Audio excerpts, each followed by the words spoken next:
বৈশাখের গৈরিক তিলক দিয়ে সাজানো তার জন্মদিনের ললাট। বৈশাখে প্রকৃতির নতুন জন্ম, আমাদেরও নতুন জন্ম এই বৈশাখে, 25শে বৈশাখে, রবি ঠাকুরের জন্মদিনে।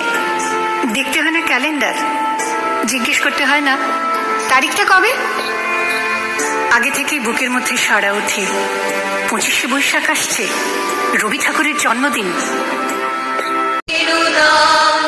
দেখা দিই আবার জন্মের প্রথম শুভক্ষণ, তোমারও প্রকাশ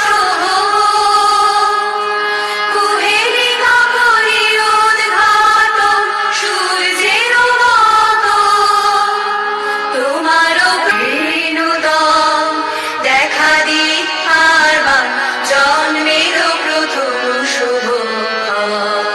ফুরোয় না, রোজই তার জন্মদিন, 25শে বৈশাখ রোজই, প্রতিদিন প্রতিনিয়তই তার সঙ্গে আমাদের চলাফেরা মেলামেশা, আমাদের হাতের লেখা রবি ঠাকুরের।